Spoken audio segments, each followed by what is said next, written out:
Wow, Mas Asep kalau kita ngelihat ya sejarah ya, seringkali banyak pembengkokan tentang cerita sejarah yang ada di Indonesia. There's so many hidden story ya. Ya. Jadi pengalaman daripada Mas Asep sendiri bagaimana meluruskan tentang cerita sejarah sendiri itu? Ya, sejarah sebenarnya yang sering dipahami oleh anak muda itu kan sejarah yang hanya satu perspektif sebenarnya. Jadi bengkok atau tidaknya sejarah itu tergantung cara memandang. Nah, maka saya selalu sampaikan kepada anak muda jangan hanya percaya satu sumber, harus banyak sumber sehingga bengkok atau tidaknya kita bisa lihat. Iya. Ya, sama seperti tangan saya. Tangan saya ini kalau saya tanya kepada orang yang di sebelah kanan saya di sini, dia bilang coklat, gelap. Tapi orang yang di sebelah sini melihatnya putih.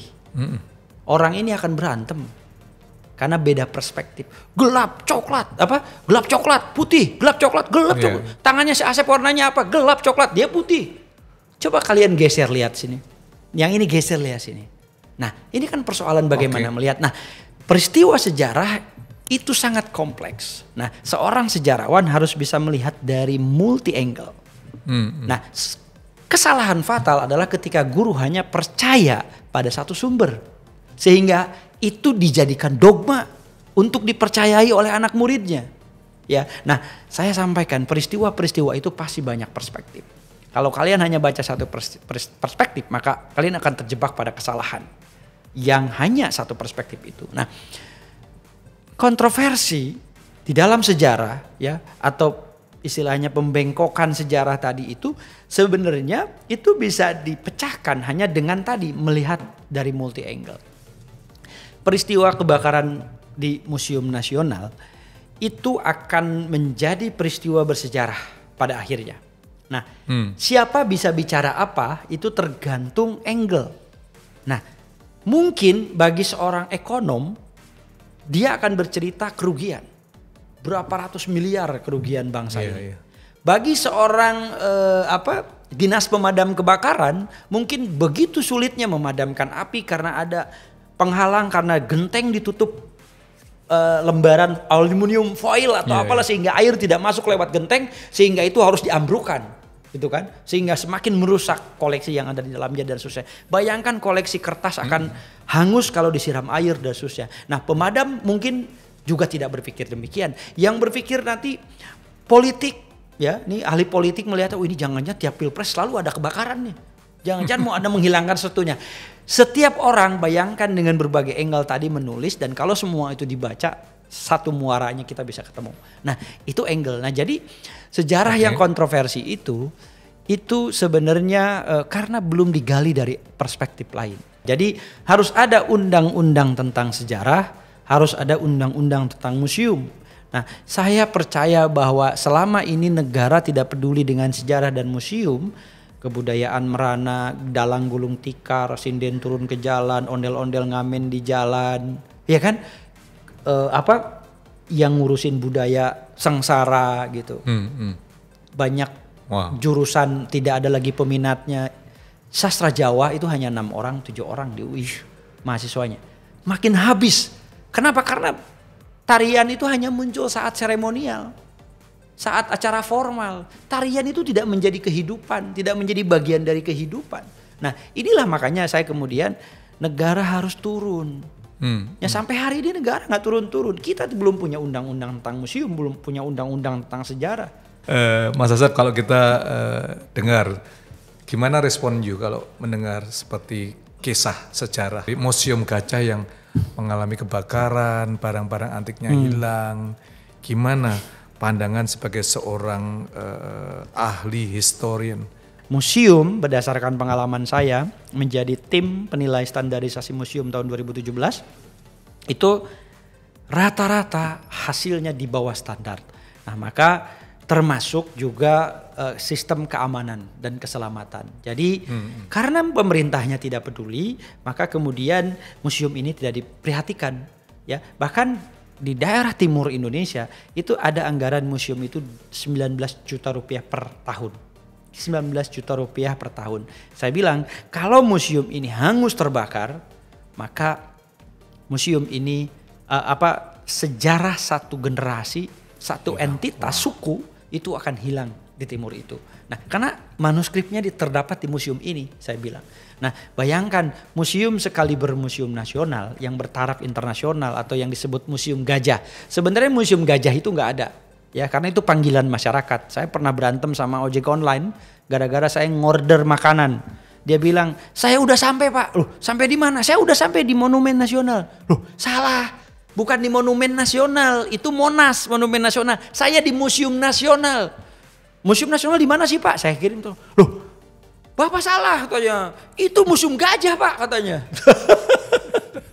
Bapak museum gajah itu salah katanya. Loh, saya disalah-salahin maki sama dia. Bapak salah, itu museum gajah bukan museum nasional. Wow. Museum nasional tuh nggak ada. Nah, masyarakat taunya kan museum gajah. Ya. Gitu. Jadi harusnya itu museum nasional. Karena ada patung gajah di depan. Saya juga pernah dimarahin sama anak TK. Ya, ini saya mau ketemu gajahnya, anaknya, bapaknya nih di mana saya mau lihat. Loh, adik-adik ini bukan museum gajah. Saya bilang ini museum nasional Indonesia, National Museum of Indonesia. Saya bilang, ya, karena ada gajah di depan yang dari Raja Thailand itu, ya itu disebutnya museum gajah sama orang-orang lah. Haltenya pun saya protes karena tulisannya di halte itu museum gajah. Akhirnya sekarang sudah diberubah tuh sama Disub. Nah, jadi kebakaran museum nasional ini membuktikan bahwa negara ini tidak peduli. Nah, oleh sebab itu Museum Nasional yang kebakar itu kemudian menghanguskan banyak koleksi bersejarah dan sekarang sedang proses investigasi dan saya sampaikan yang menarik juga adalah polisi sangat kesulitan membedakan antara puing dengan koleksi bersejarah. Saya bilang ya wajar, tidak hanya polisi, pengacara pun nggak paham ini urusan kayak begini. Makanya di kita ini jarang sekali kasus pencurian situs sejarah, ya, benda bersejarah itu masuk pengadilan, nggak jarang itu, ya. Artinya kecurian, kebakaran museum itu selalu tidak ada tindak lanjut. Nah, makanya selalu berulang. Museum Nasional kehilangan 4 koleksi emas peninggalan Majapahit, peninggalan Mataram kuno 2013 sampai hari ini pelakunya nggak ketemu, ya.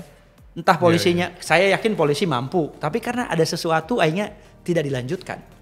Iya kan? Nah, yang saya miris ini adalah kebakaran di banyak museum kerap terjadi, pencurian di banyak museum kerap terjadi. Maka saya bilang sistem keamanan dan keselamatan museum ini lebih rendah daripada minimarket. Ini kelalaian, human error, ya. Ya udah tahu kabelnya segede gini, kalian pakai buat kulkas, buat microwave yang nggak cukup lah, nggak kuat. Jadi satu kabel ya kalau bisa satu alat. Nah, kalau memang terjadi demikian berarti kan lalai. Siapa nih yang lalai gitu? Yang diperiksa satpam, yang diperiksa pegawai. Makanya yang diperiksa itu harusnya di level tertingginya dong. Gitu. Nah, ini yang saya mudah-mudahan dengan podcast ini nanti polisi guys, ini luar biasa ya bahwa Anda semua pun umur berapapun Anda bisa menjadi bagian untuk menjadi nation building, khususnya mengemas sejarah dengan era kekinian bagi generasi Anda. Yuk kita nonton bersama-sama, ikuti perjalanan Komunitas Historia Indonesia.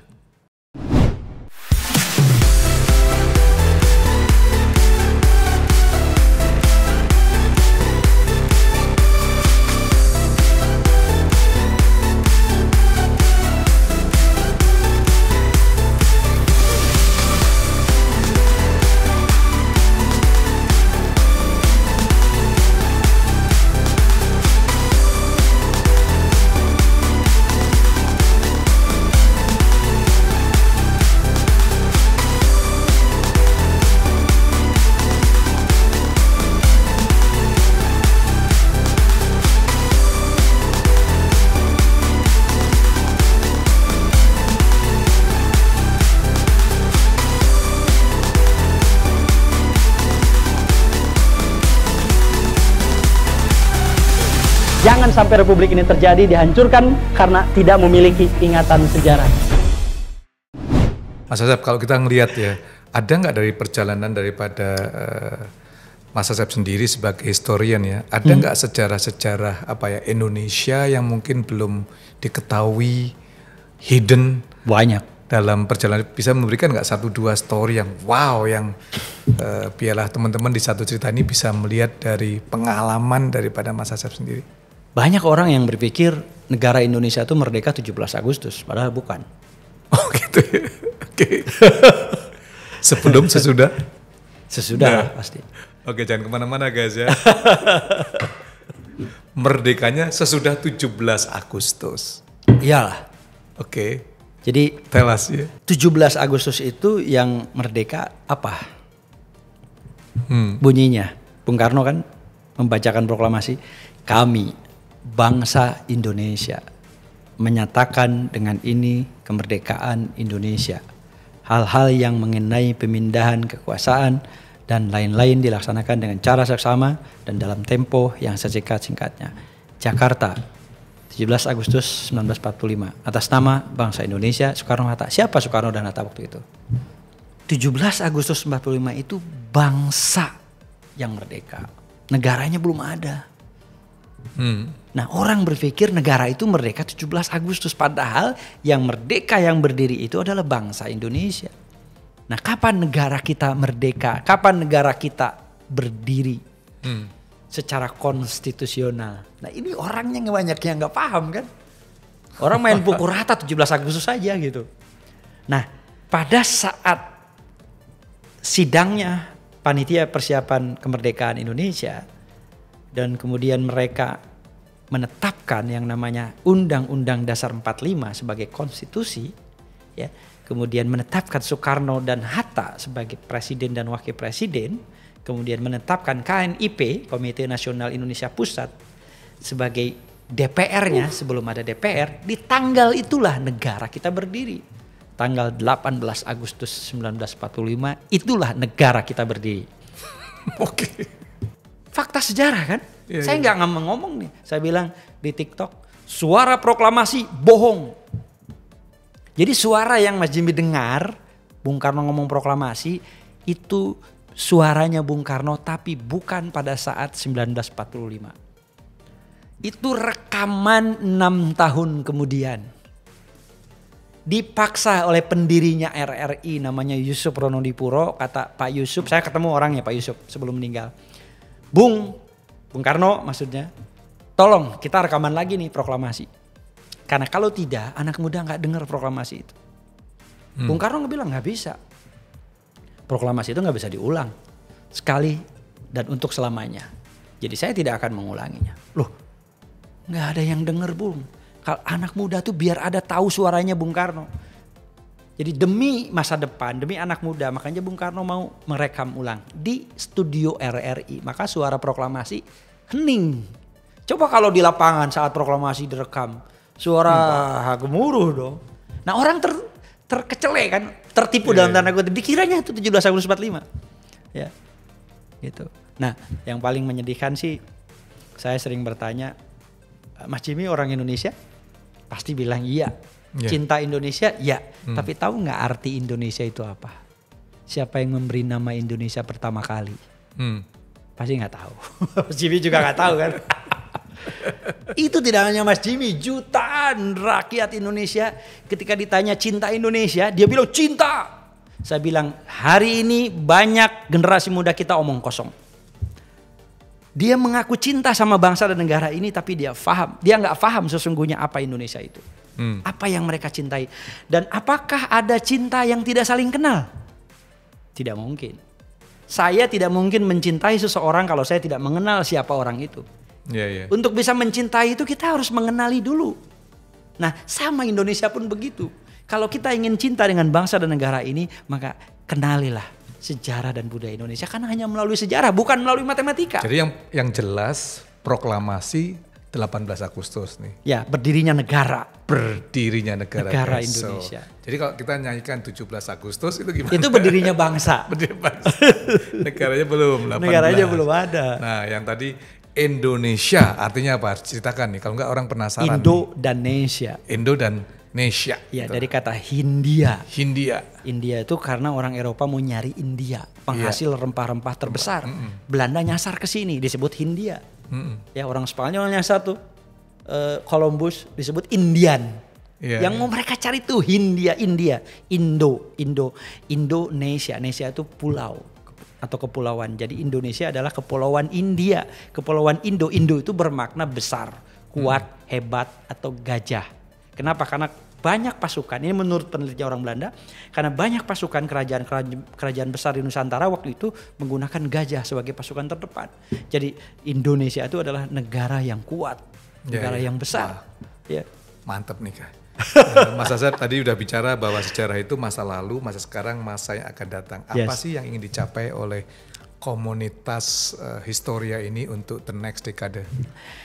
Ya, kami tentu tidak akan pernah berhenti berjuang menyadarkan masyarakat untuk cinta sejarah, untuk belajar sejarah, karena yang ingin kita bangun adalah historical consciousness, kesadaran sejarah. Jadi upaya untuk menyadarkan sejarah, untuk membangun nasionalisme kepada anak muda ini jangan pernah berhenti.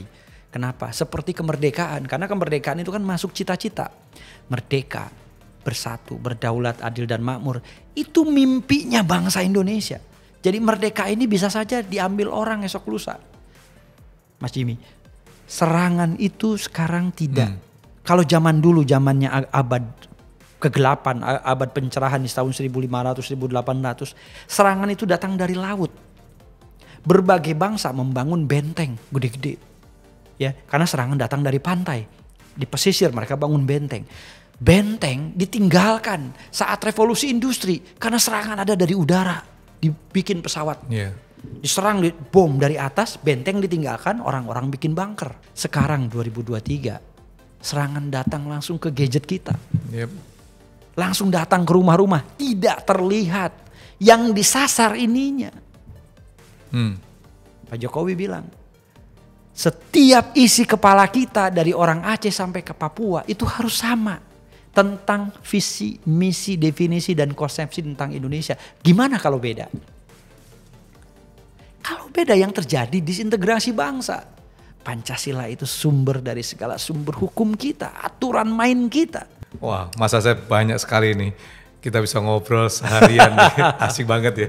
Teman-teman, guys, actually talking about history ya, nggak membosankan. Ini dengan Mas Asep kita bisa dibuat bermimpi ya, journey yang sangat menarik ya. Mas Asep thank you banget, tapi waktunya memang pendek sekali. Mungkin bisa menceritakan nggak pribadi you, seorang Asep Kambali, what is your dream for Indonesia? Ya, saya bermimpi bahwa Indonesia ini ke depan semakin eksis, semakin tetap ada, semakin besar, semakin maju. Tetapi mimpi itu tidak mungkin. Ya, karena kalau kita bermimpi Indonesia akan tetap ada di masa depan, kita harus berjuang sama-sama menjaga sumpah persatuan di atas segala perbedaan. Karena sumpah ini di tahun 28, bulan Oktober tanggal 28, itu adalah sumpah anak-anak muda kita. Untuk mendirikan yang namanya bangsa Indonesia. Nah, bangsa Indonesia ini harus kita jaga. Dan kenapa? Karena bangsa ini berdiri di atas segala perbedaan. Maka perbedaan itu harus dirawat. Jangan diseragamkan, ya. Terus pahami perbedaan, kenali perbedaan, satu sama lain kita mesti kenal. Ya, ada orang Kristen, ada orang Islam, ada orang Aceh, ada orang Dayak. Ini harus dikenali. Ya, saya banyak menemukan anak-anak muda tidak paham lagi bahwa ternyata mereka pikir orang Sunda itu Muslim semua. Jadi ketika saya puterin lagunya Gereja Pasundan, ya, lagu tentang tentang Yesus, orang Sunda marah di sosmed. Ini orang Sunda palsu ini, usir katanya. Mereka nggak paham kalau orang Sunda juga heterogen, orang Sunda juga beragam. Ya, karena pemahaman tentang sejarah dan budaya ini harus detail. Jadi orang Sunda tuh harus keluar dari wilayahnya supaya dia bisa mengenali ada perbedaan. Jadi kalau nggak keluar, ya gimana mau mengenali? Maka kalau kata siapa tuh, piknik, jalan-jalan supaya kita bisa mengenali Indonesia, bahwa Indonesia ini sangat beragam dan keberagaman itu harus dijaga. Ya, karena itu kekuatan kita. Wow, Mas Asep terima kasih sekali untuk waktunya. Very inspiring dan saya sangat kagum sekali. Terima kasih. Dan nama Anda sudah menjadi IP Global. Sukses senantiasa ya. Amin, amin. So guys, jangan lupa untuk follow komunitas Historia Indonesia ya. So terima kasih Anda telah menonton video ini. Jangan lupa untuk like, comment, share dan juga nyalakan lonceng notifikasi untuk cerita-cerita menarik di waktu yang akan datang di dalam Satu Cerita untuk Indonesia.